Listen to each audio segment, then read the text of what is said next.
Humble horologist speaking. Hello. Hey, have you ever heard of a Delma watch? Click. Why, yes I have.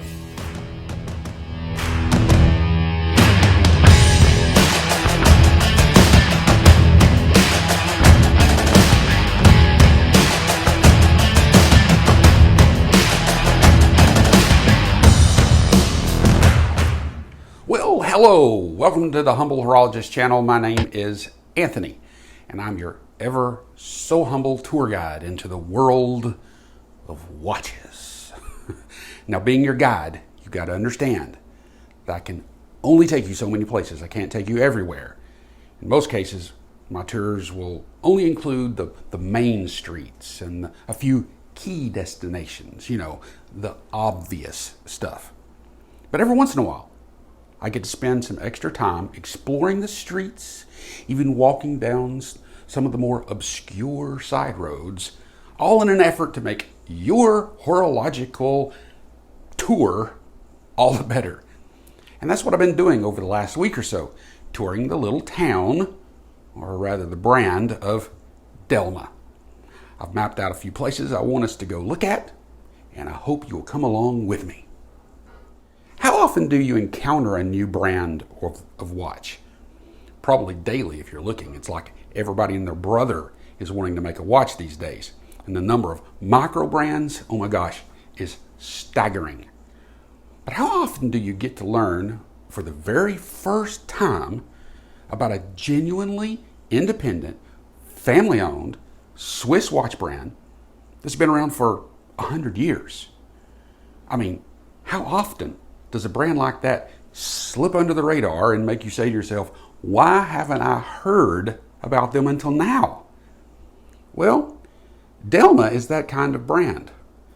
Delma is an independent, family-owned Swiss brand that's been around since 1924. That's 100 years. But a lot of people have never heard of them, at least on this side of the Atlantic. Well, maybe, just maybe, this video will help change some of that. The watch that I've been privileged to review is this Shell Star, a fully capable titanium dive watch from Delma.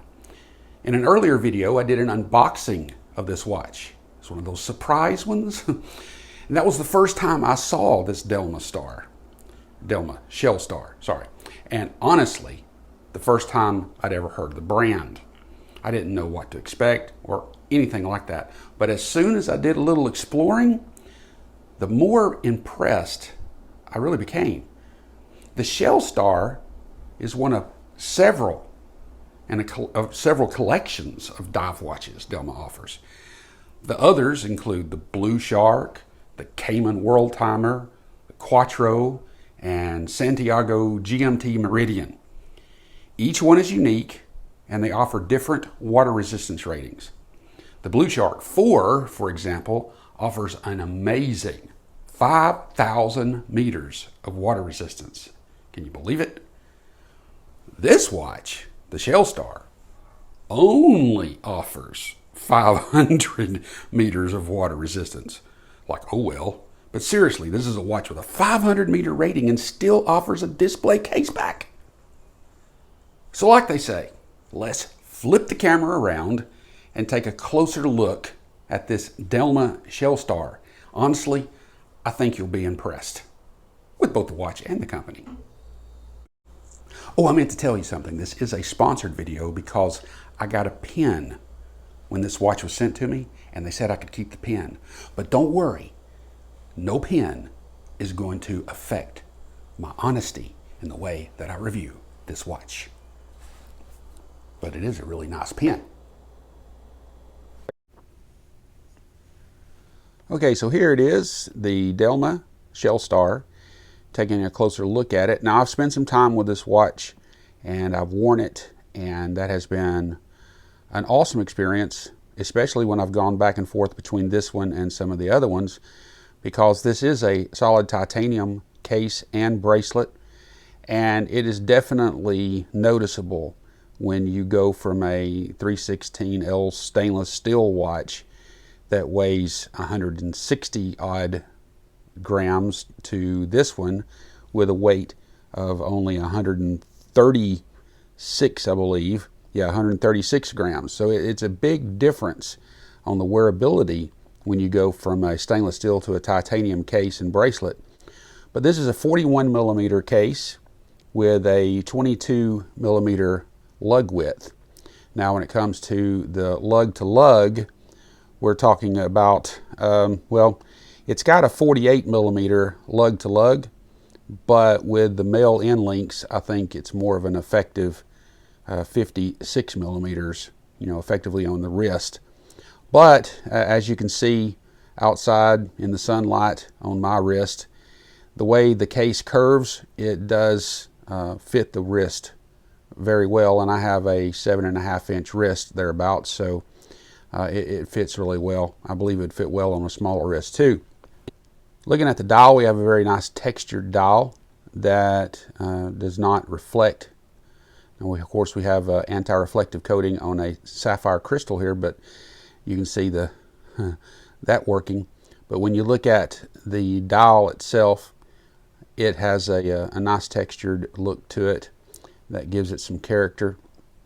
And it has indices that are loomed with superluminova, and they are with C3 on the indexes or indices and the hands, but the bezel is actually BGW9. We can take a look at that real quick, and you can see the difference in the color of the bezel loom and the hands and the markers. Now looking at this dial again, one of the things that stood out to me to begin with was the second hand, how the second hand is actually the same color as the dial. Now I haven't looked at the other ones, I guess I could, but it definitely blends in. If it wasn't for the loomed end of the second hand, it would be practically impossible to see. But we have indices that are surrounded by black, or you could say maybe they're black indices that are painted with aluminova. And you have a date at the 3 o'clock position, which is not exactly a matching date wheel, but it's black, so it blends in, I believe, pretty well. And Swiss made at the bottom, and not a lot of writing, just automatic shell star, 500 meters water resistance, 1,650 feet. Now the bezel is titanium, has a ceramic insert. Of course, as I mentioned before, the crystal is sapphire, but it does have, even though it's flat, it does have a nice distortion to it, almost like a vintage or a curved, what am I trying to say, a domed crystal. But I think it looks pretty cool. It almost looks like it's got oil in it, to be honest, but it doesn't. You got the crown with some nice crown guards that come up flush with the crown. They're curved. And you have a signed crown that is a screw down crown. The sides and the top of the titanium case are very finely brushed. I think it's very, very well done. But what you see on the edges here is a really nice high polished edge that actually carries down with that theme to the clasp below. So it sort of carries all the way around. Now the bracelet, on the other hand, has no polish on it. It's all brushed. And it's very well articulating. It's a comfortable wear. Now one thing I don't like about it is it has push pins, which makes it a pain to have to change out links. But if you have the right kind of tool, that's not a problem. Taking a look at the clasp, it is a milled clasp with 3 micro adjustments. It does not have a quick adjustment underneath the clasp.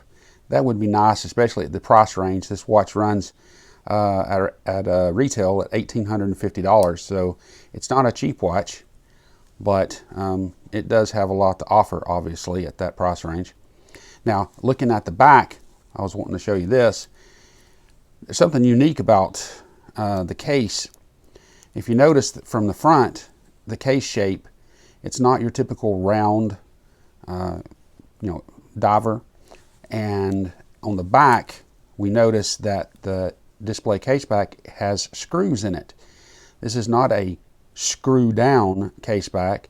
It is a screwed down case back. And there you can see the rotor, which is signed. Now the movement inside is a Sellita SW200-1. And by the way, there is a difference between the two. I looked it up just to make sure. And if you have just an SW200, it would be nice if you had an SW200-1 because the gears are more beefed up to prevent against shearing off when there is a heavy shock against the case. So this one has the SW200-1, which means it's a little bit more robust. Now, if you look at the back again, what you see here, polished around the sides of the case back and brushed on the inside of it, and you see the Swiss made, the limited edition. This is one of only 499. And but what you see is that it is screwed down with 4 screws. Now I made contact with the company, and I asked them, it's like, how do you get 500 meters of water resistance with a screwed down case back and just 4 screws? And they say, well, it really comes down to the fact that when you get it to the higher pressures, the pressure of the water will actually take care of that. It's only in the lower depths, or upper depths, more shallow depths, that it can be a problem. And that's where it's very critical to have the right placement of the seals inside before the case back goes on.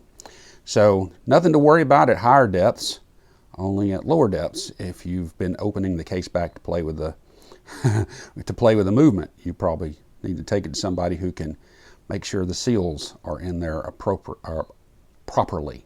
I think this is a beautiful watch. I really do. I think that it is one that goes well with casual, with dress, depending on what you're wearing, dress casual, business.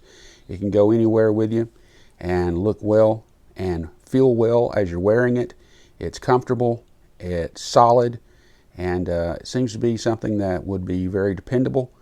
So I really like it, I really do. So what'd you think? Did you think it's a pretty cool watch? Do you think the company is something you might look into? Well, if you do, let them know that I sent you. It's not like, they'll give me a new watch or anything like that. Who knows? But in the meantime, if you haven't liked or subscribed to this channel, why not? Please like the channel, subscribe to the channel, and share it with someone else saying, hey, this is some cool stuff, look at it. The guy's actually a nice guy. I like him. And remember, watches are replaceable, but time is not. Use it wisely.